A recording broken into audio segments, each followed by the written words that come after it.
அப்போ மதிமயங்கி அந்த ஒரு கேர்ள் ஃப்ரெண்டை பாய் ஃப்ரெண்டை எடுத்துக்கொண்டு அந்த நபரை திருமணத்துக்குண்டான நல்ல நபராக தேர்வு செய்வது அவரெல்லாம் இப்போ ஈஸியாக கண்டுபிடிச்சிடுறாங்க. பேரப்பட்ட ஃபேஸ்புக்கு யூடியூப்ல எல்லாம் இன்ஸ்டாலெல்லாம் போய் அவர்களுடைய ப்ரொஃபைலை பார்த்து அவங்க ஹிஸ்ட்ரி ஜியாகிரபி எல்லாம் பார்த்து ஓரளவுக்கு பழகும் பொழுதே ஜட்ஜ்மெண்ட் செய்து விடுகிறார்கள்.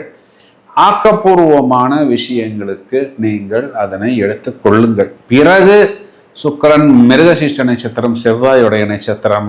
அப்போ அது லாபத்தையும் உங்களுடைய சுகம் கம்ஃபர்ட் போன்ற விஷயங்களையும் குறிகாட்டுவதனால் உங்களுக்கு லாபம் ஈட்டுவது, கம்ஃபர்ட் நீங்கள் எடுத்துக்கொள்வது, மேலும் மேலும் நீங்கள் உங்களை நல்ல ஒரு விஸ்தாரமான ஒரு உயரத்துக்கு உயர்த்தி கொள்வது, இடம் வாங்குவது, வீடு வாங்குவது, இதெல்லாம் கண்டிப்பாக முதல் தரமான ராஜயோகம்.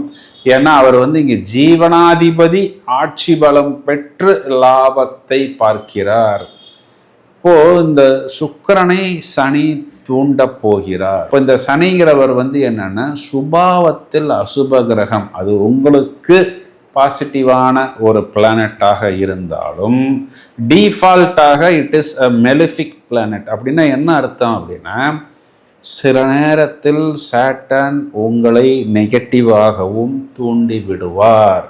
இப்போ நெகட்டிவாக தூண்டப்படும் பொழுது நாம் மதிமயங்கக்கூடிய விஷயங்கள் நெகட்டிவான விஷயங்களாக இருந்தால், அது ஒரு நெகட்டிவ் பழக்க வழக்கமாக இருந்தால், ஒரு அன்ஹெல்தி ஃப்ரெண்ட்ஷிப்பாக இருந்தால், ஒரு இல்லீகல் ரிலேஷன்ஷிப்பாக இருந்தால், கண்டிப்பாக ஆரம்பத்தில் அது மயிலிறகால் வருடுவது போல் இருந்தாலும் வெகு சீக்கிரத்தில் வேலியில் போன ஓனானை கொண்டு மடியில் விட்ட கணக்காகிவிடும்.